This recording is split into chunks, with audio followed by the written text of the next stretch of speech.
I don't want to get political, but there's nothing better than a political government keeping people poor because then you can control your population. And there's nothing better than keeping women illiterate and doing things that they don't give them the time Hmm. to be included in these voices, right? What you're going to see here is a shift over time. I've seen the changes firsthand. Fast forward to, let's say, 20 to 50 years from now, and all the problem to accessing water and sanitation has already been resolved, right? How do you envision that future? Well, anything when we talk about these, when I think about myself as a child, I work with a lot of children. I speak at a lot of schools and universities around the world and here. I'll take a step back that we still need to make sure that the people that might have access to clean water, that might have access to sanitation, these 7.7 billion, but we still need to make sure that they're doing that properly. When my mother taught me to wash my hands before and after, and all of these things, even here in Canada, those things need to be important as we continue the idea of minimization of disease control, right? The spreading of disease, and we're seeing a lot of this during the pandemic. Hmm. That we're pushing people to do certain things to minimize the effect of transmission of disease, and sometimes there's a pushback. There's like, no, you can't tell me that, or no, you don't have a right to tell me that. But at some point, we need to be saying, we need to include that. So I think that's going to be an ongoing thing. And I can see it, what's going on with the pandemic, education and practices, and all of those things that need to continue, even if all of these issues were solved. But I think we're going to see a shift in leadership across the world. When I think about the country of Rwanda that I have projects just working in, we're seeing a lot of women become leaders across different platforms of government and Wow. influence. I love working with women. I believe women have a voice within this in this conversation with us men, right? Hmm. They bring a balance to us that needs to be included. We Sure. need to see young girls that have been abused and girls that have not been educated. Now, we're going to see them rise up and have a place with and a voice within society, so that the issues of women are going to become common now. It's not going to be like, oh, these things around sexually assault or all of these things are not going to be like, oh, as these things start to change, we're going to be seeing some of these issues bubble up, which are wonderful and being led by strong women. Also, men need to be also strong leaders standing with these issues, right? So, Absolutely. when we see some of these issues solved, let's talk about some of the health clinics that I work in hospitals. A lot of the people that walk in there who are impoverished, that don't have a lot of money, they take the little bit of money that they have, and they said, "I'm going to buy some medicine." Right? And then they end up at the hospital hoping to get looked at by a doctor. And these are from things that we would say are common from that we don't have to deal with, right? Hmm. From things, waterborne disease and all of those different things, dehydration. So those things, imagine the stresses that are on medical clinics and hospitals across the developing world in poor countries. Those are going to start to decrease, Right. right? So those are going to start to decrease because of the issues around water and sanitation are starting to be solved.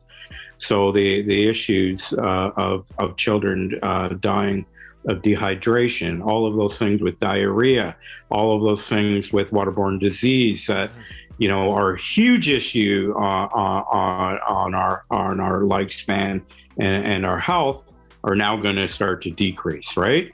So our health is going to get better, and you can see, people are living longer in developed countries. Sure.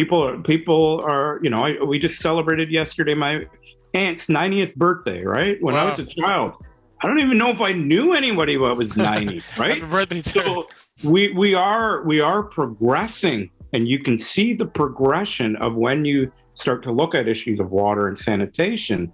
Our longevity of life has increased, right? Absolutely, yeah. And we are going to have people that are better skilled.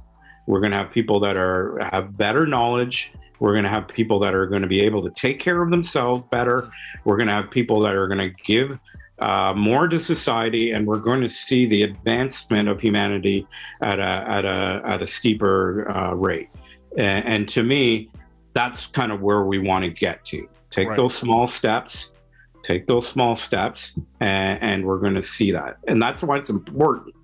These fundamental issues of water and sanitation are important to address, because we need to see rural communities, families, countries. We need to see the movement towards the betterment of that, right? And suppression, right? There's nothing, I don't want to get political, but there's nothing better than a political government keeping people poor, because then you can control your population. And there's nothing better than keeping women illiterate and, doing things that they don't give them the time to be included in these voices, right? In these conversations. So what you're going to see here is a shift over time. So in the 13 years I've been involved in just H2O for All, I've seen the changes firsthand. I can talk about that firsthand. I've seen, young boys, young girls who have been now going to school.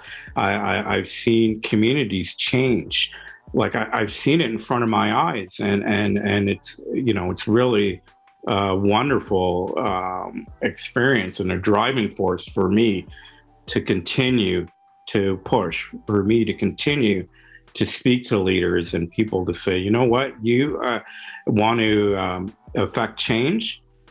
First, you got to really look at who the stakeholders and people you want to create change with, right? And that's really important.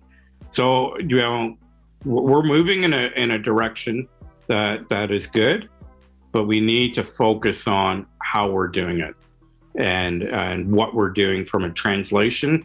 For every dollar given, and I challenge people when I speak across the world, challenge me on what your dollar is going to do, right? What's that translation of a dollar going to do from the translation of helping people? And really that's what I see of where we're going and, affecting change. When I'm a technology guy or a person that develops best practices, protocols, or ideas, those are going to be beyond me.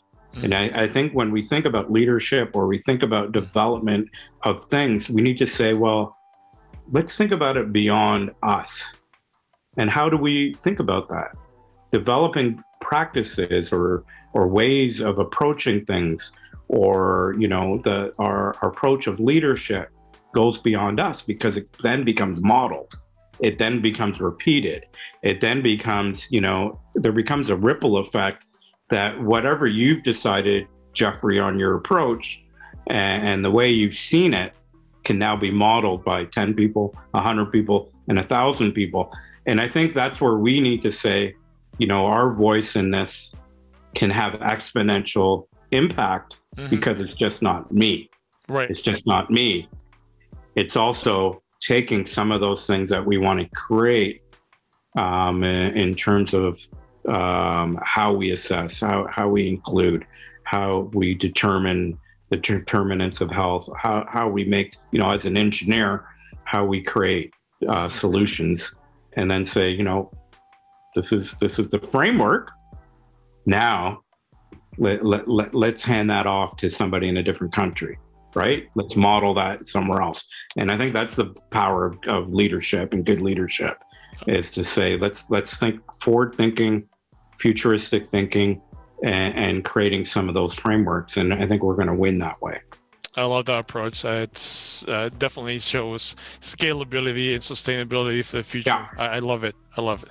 So there you go, guys. We have this organization, H2O for All, a great leadership that talks about really connecting with the people that they're helping, bringing them in the conversation, listening to them, and making a difference in their lives, trying to really change their narrative, and building that or removing that gap between, the imbalance between poor countries and wealthy countries, and having that balance that people can also live the same life that we're living in North America or wealthy countries. And we see a leader that has a great vision for the future, that it's going to be a better story for women, men, and young children, young girls in the future, where they can have a better life, tell their story in a better way.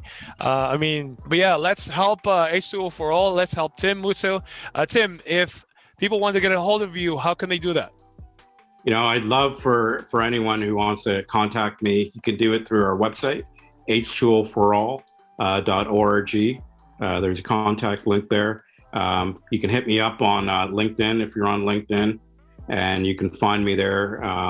But I'd love if you want to connect with me, learn about what we're doing, and share some of these stories of doing this together, right? And this is a story about how to do this together, right? And the more we can do things together, we're going to affect a lot of positive change. Awesome. Thanks so much, Tim. Let us know, guys, what you think about this message. Please message us, contact Tim. Thank you so much for watching. Thank you, Tim. Really appreciate it. Have a great day, guys. Bye-bye.